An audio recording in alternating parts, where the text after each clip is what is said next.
aí, bora sair desse perrengue porque dinheiro na mão é solução. Exatamente, mas o dinheiro não pode ficar na nossa mão sem ter um destino, não é mesmo?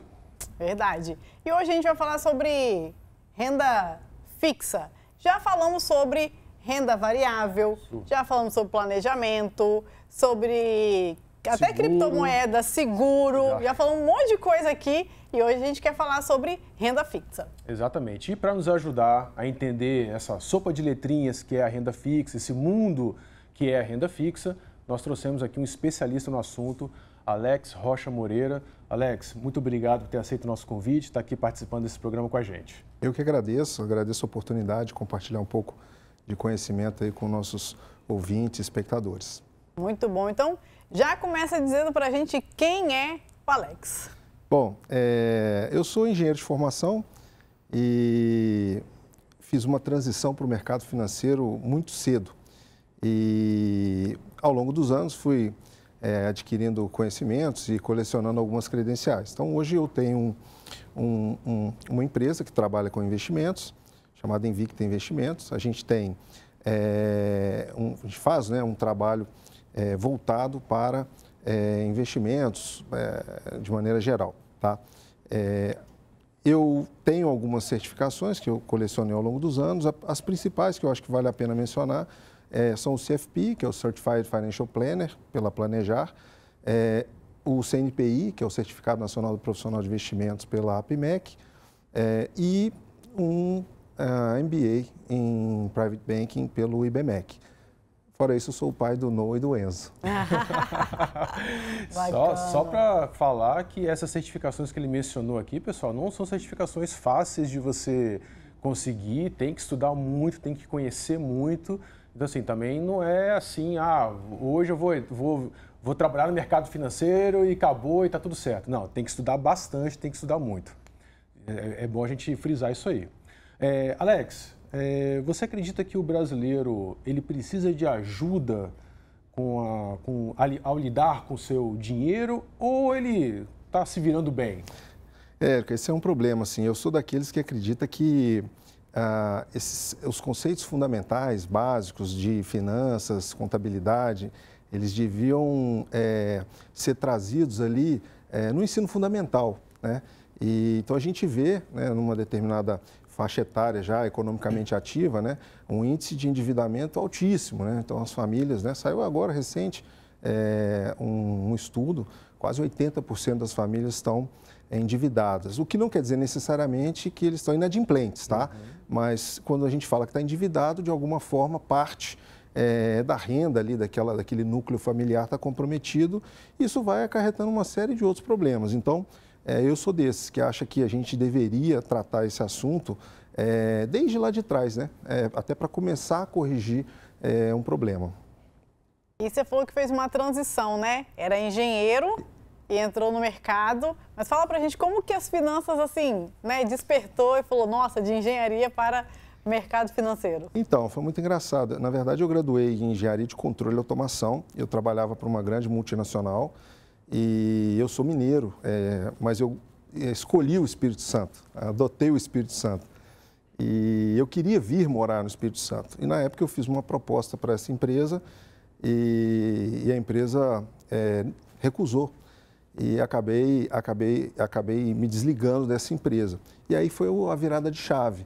Acho que era o que eu precisava. Naquele momento fiquei um pouco chateado, porque a ideia era continuar trabalhando para essa empresa, mas foi exatamente essa virada de chave.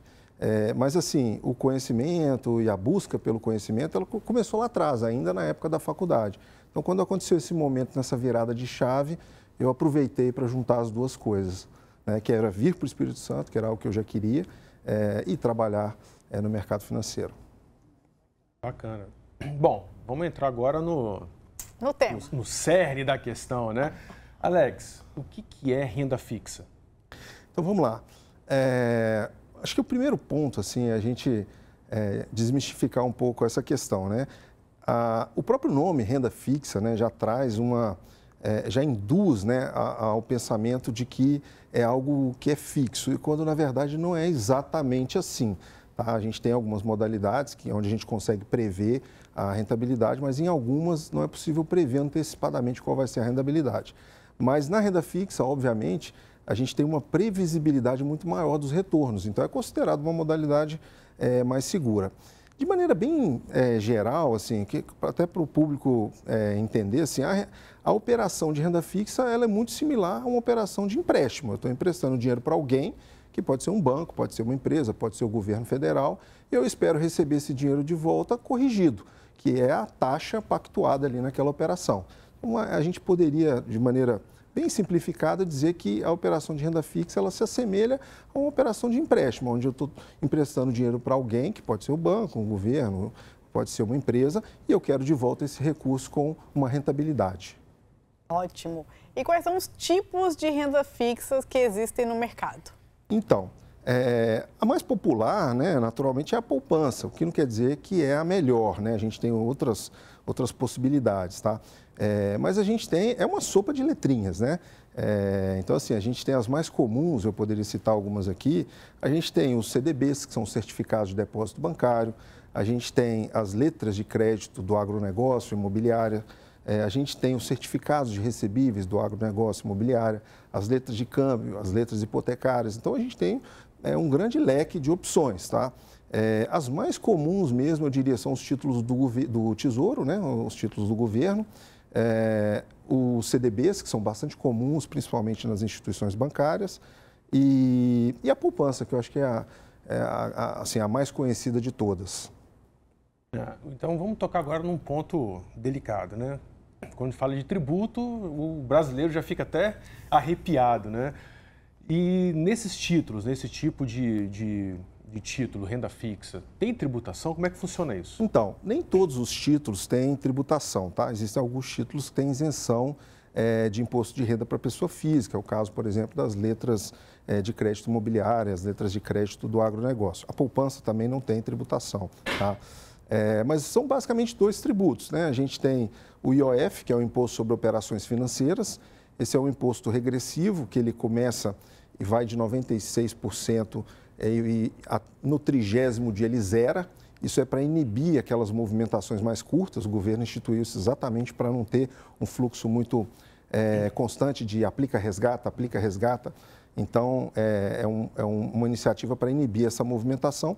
E a gente tem o imposto de renda, que é o que pesa, mas o imposto de renda ele também é regressivo, então é uma tabela que vai de 22,5% até 15%, dependendo do prazo da aplicação.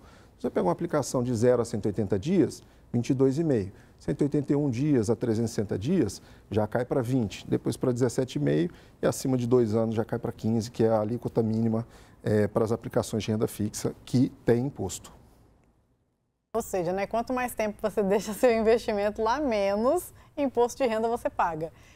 Aproveitando falar de sopa de letrinha, FGC, que é isso? Vamos lá, bom ponto. O FGC, é importante até esclarecer, é o Fundo Garantidor de Créditos, tá? É um fundo, tá, que foi criado, é uma iniciativa privada, não tem nada a ver com o governo. E todas as instituições que operam debaixo do guarda-chuva do Banco Central, elas fazem um recolhimento em cima das movimentações que elas fazem, que compõem essa reserva. O fundo ele foi criado basicamente para conferir estabilidade ao sistema financeiro, tá?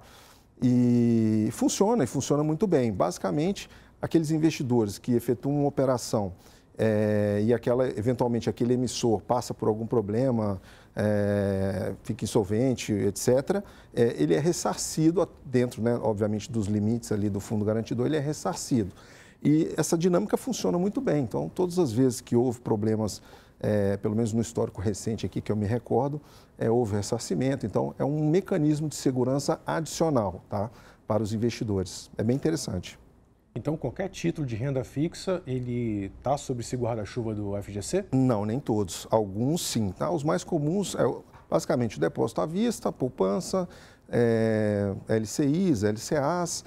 Então, você tem um conjunto ali que está dentro desse universo de títulos cobertos pelo FGC. Tá? Títulos do governo, por exemplo, não contam com a garantia do FGC. Tá? É importante dizer também, Érico, assim, apesar de não ser tema foco aqui do nosso bate-papo, mas é um veículo muito utilizado também, são os fundos de investimentos. E os fundos de investimentos não contam com a garantia do FGC, tá? Então, assim, nem todos os títulos contam, mas os mais comuns contam com essa garantia. Bacana. Pergunta polêmica? Por favor, eu já estava esperando já aparecer. Tem umas perguntas surpresas que a gente gosta de fazer. Não, aqui. essa é polêmica, Então, por favor. Dizem que renda fixa, ouvi dizer, que renda fixa é muito bom, legal e bacana enquanto a Selic está alta. Que quando a Selic começa a cair é melhor correr para renda variável, que é melhor, vou ganhar mais dinheiro.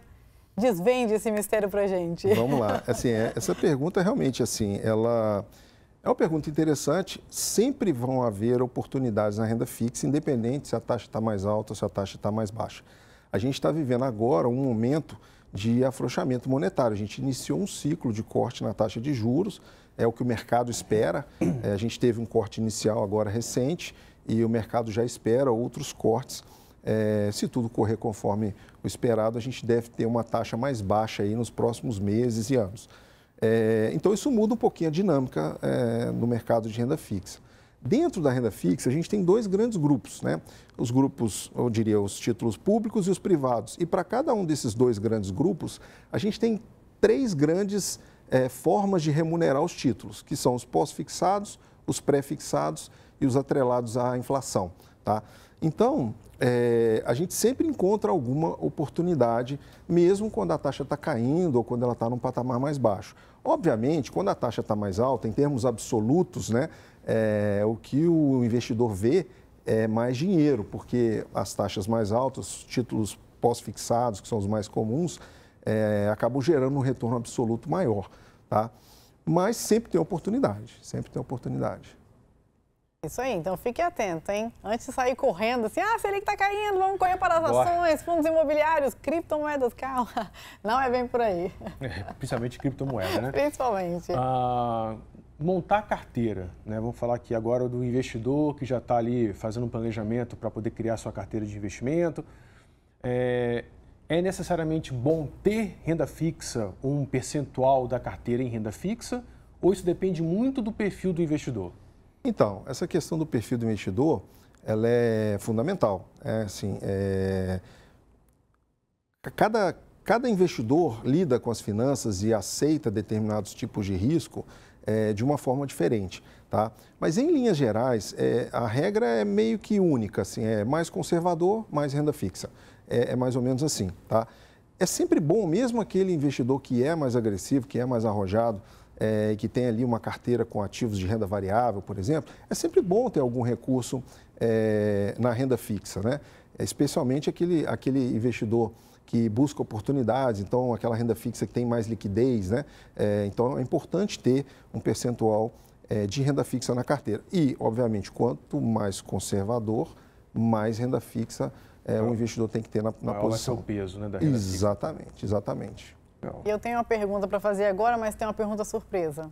Também tem uma pergunta surpresa. Sempre tem uma perguntinha assim, sabe? Para deixar o nosso convidado com essa cara assim, de tipo... É porque a gente já faz aqui o teste de cardíaco, entendeu? Agora... Então você vem fazer entrevista e ganha um teste cardíaco com a gente. Não, mas essa é fácil, Como você falou de perfil, então quem está nos assistindo falou, meu Deus, conservador, moderado, que é isso? É um teste na internet, onde é que eu acho? Como que a pessoa consegue se identificar o perfil dela? Então, vamos lá. Isso aí, assim, o nome que a gente usa no dia a dia é o suitability. O suitability, ele é obrigatório, tá? Então, qualquer instituição que for te oferecer algum produto financeiro, ela obrigatoriamente tem que fazer esse perfil do investidor. É um conjunto de perguntas que você responde e no final ele diz quais são as classes de ativos que são adequadas para o seu perfil. Então, se você... Isso vai muito também, na medida que você vai respondendo as perguntas, você vai percebendo. Aquele investidor que está disposto a tomar mais risco, ele acaba caindo num perfil moderado, mais arrojado. Aquele investidor que é mais seguro, que é mais conservador, né, que está fazendo aquele pé de meia, né, vamos chamar assim, ele acaba caindo no conservador. Então, quando você vai fazer um investimento, obrigatoriamente, a instituição que vai te atender, ela vai precisar fazer isso. A gente não consegue, às vezes não, a gente não consegue efetuar uma aplicação para um cliente que não cumpre essa etapa. Ele precisa antes responder esse questionário. Tá? Então, isso é obrigatório. O próprio cliente investidor faz quando ele vai iniciar os investimentos, ele precisa fazer. Ah, é bacana. Eu já fiz várias vezes e não sai do conservador, Érico. Não sai do conservador. Eu penso assim, ó, eu sei que se eu responder essa daqui, eu vou pro moderado, mas ela já faz eu prefiro... propósito.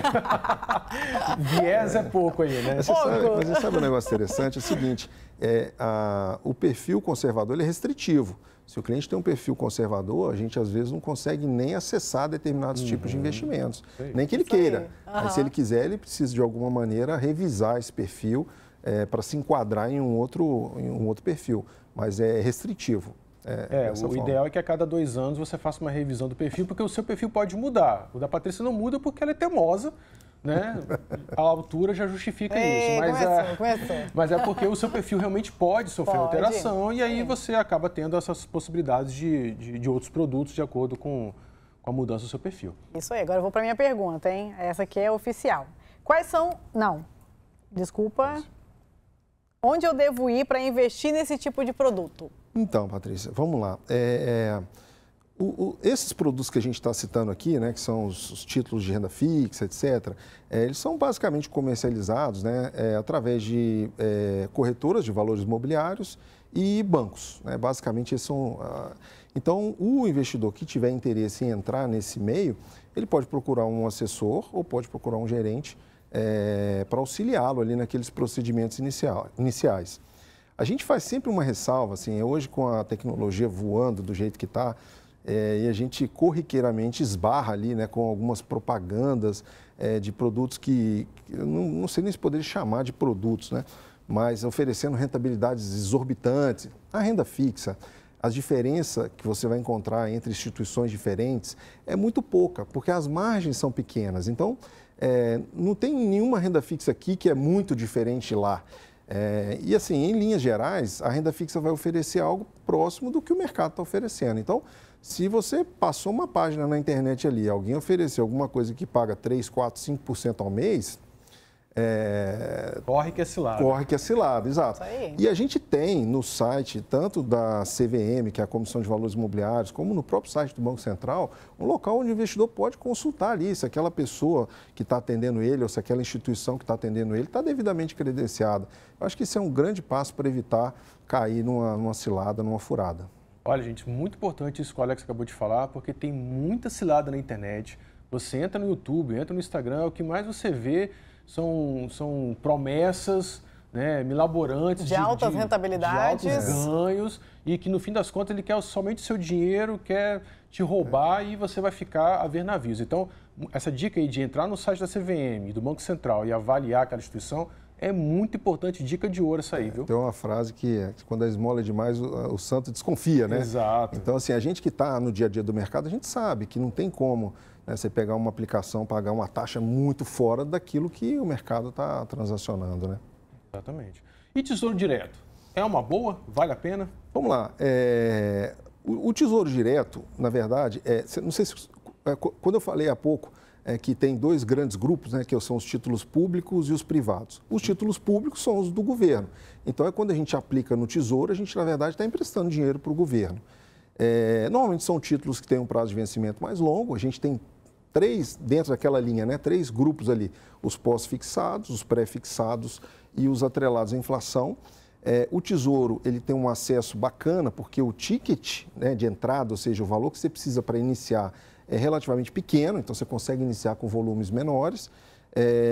Você só tem que ajustar qual é o título mais adequado para você, né? O Tesouro Selic, que a gente chama, é o mais conservador, é o que vai acompanhar a taxa de juros. Se a taxa subir, ele paga um pouquinho mais, se a taxa cair, ele paga um pouquinho menos.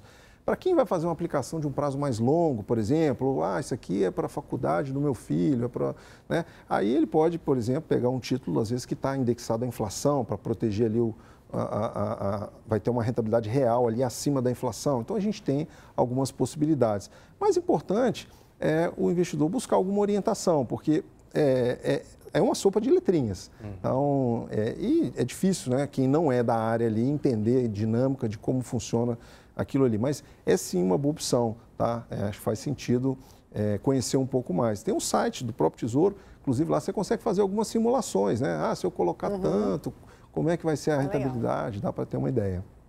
E você você vai fazer sua pergunta... Não, depois. Nossa, aguenta aí, hein? Quais são os produtos que tem dentro do Tesouro? Você falou já a Selic, o governo até inseriu, acho que 2 agora, sim, né? O Renda Mais e o Educa Mais. Educa Mais. Na verdade, assim, isso, a gente que é mais velho, que está no mercado há mais tempo, a gente fala mais velho de mercado, a gente ainda continua usando a mesma nomenclatura de antigamente. Na verdade, o que o Tesouro fez foi empacotar aquilo que meio que já existia com um nome mais acessível ali, né? Mas assim, a gente tem, em linhas gerais, o seguinte, um título, que são as notas do Tesouro Nacional, que são atreladas à inflação. Vão pagar uma taxa mais o que der a inflação naquele período, tá? E a gente tem desses aí, a gente tem 2 tipos, os que pagam cupom, ou seja, que pagam uma remuneração periódica, e outros que a gente chama de principal, que não pagam esse cupom. Vai corrigindo tudo até o final. A gente tem os pós-fixados, que é o Tesouro Selic, que é o que acompanha a taxa básica de juros, que esse é o mais conservador deles. E a gente tem o pré-fixado. Esse é interessante, por quê? Porque você consegue assegurar uma taxa. Essa é uma das poucas aplicações que a gente sabe quanto a gente vai ganhar de fato, porque a taxa está pré-definida na entrada. Então, você fecha, vamos dar um exemplo aqui, vamos supor que eu fechei um título que paga 10% ao ano. Independente se a taxa de juros vai subir ou cair, ou se a inflação vai subir ou vai cair, ele vai me pagar aqueles 10% ao ano até o vencimento. E hoje a gente tem essas nomenclaturas, né, que é o Renda Mais, Tesouro Educa Mais, que é uma combinação ali desses títulos que a gente mais vê no mercado. É bacana. E essa questão do pré-fixado que ele falou, é bom a gente só ressaltar, que ele tem um prazo, né, Alex? Então, assim, não adianta você colocar o dinheiro lá hoje e querer tirar mês que vem. Não, na verdade, senão vai dar bom. Na verdade, os títulos do Tesouro, a maioria são vencimentos longos. Então, as notas do Tesouro Nacional, que é o Tesouro... IPCA 2045. Isso, é o IPCA+, que a gente chama, né? Para 2045, 2035, 2060. Então, são títulos com vencimentos longos, tá? E aí tem uma questão, né? Que eu acho que a gente falou lá no começo, que a renda fixa não é tão fixa. Esses títulos, eles são marcados a mercado. Então, se o investidor quiser liquidar essa operação antes do vencimento, se o momento for desfavorável, ele pode, inclusive, ter um deságio, né? Ou seja, ele pode resgatar um valor inferior ao que ele acha que teria, vamos dizer assim, tá? É interessante, mas tem que ter cuidado. Isso aí, nossa, ótimo, Alex. Você mencionou alguma coisa sobre valores, né, de investimento, mas só para elucidar, é mais barato investir em renda fixa? Qual o valor mínimo que eu consigo fazer um investimento em renda fixa? Então, a renda fixa, eu diria que ela é democrática. Assim, a gente tem aplicações mínimas baixas, o Tesouro mesmo aceita aplicações muito baixas, tá? E mesmo nas aplicações que a gente vê de CDBs, LCIs, LCAs, você já consegue fazer aplicações com taxas boas, com R$1.000 ou mais, tá? Então, não é um negócio inacessível. Eu acho que o mais importante que antes disso aí, a família ali, né, o cliente investidor, né, se organizar financeiramente para ter uma reserva para poder ir investindo, porque é a constância que vai, é o juros sobre juros e a constância que vai criar o patrimônio. Então, tem que fazer, mesmo que seja pouco. Às vezes a pessoa fala, mas eu não tenho muito. Não tem que ter muito, né? Você tem que gastar menos do que ganha para ir acumulando e, obviamente, tomando decisões inteligentes. A gente vive falando isso aqui, né, Patrícia? Constância, planejamento financeiro, organização. Disciplina. Né? Disciplina, parar de jogar dinheiro fora. É tudo que a gente fala aqui no perrengue, né? Direto. O Alex só veio decretar aqui, ó, pra gente. Exatamente. Quais são os riscos, Alex? Então, vamos lá. Da renda fixa? A gente tem basicamente 3 riscos assim maiores, tá? A gente tem o risco de crédito, tá? Assim, no mercado financeiro não tem nada que não tem risco. Tudo tem algum risco. Pode ter mais ou menos, mas tudo tem algum risco. Dentro, né, do mercado financeiro, a renda fixa tem menos risco, né, do que uma renda variável, por exemplo, mas também tem risco. E os possíveis problemas que a gente pode ter estão associados, primeiro, ao risco de crédito, que seria o emissor do título não me pagar.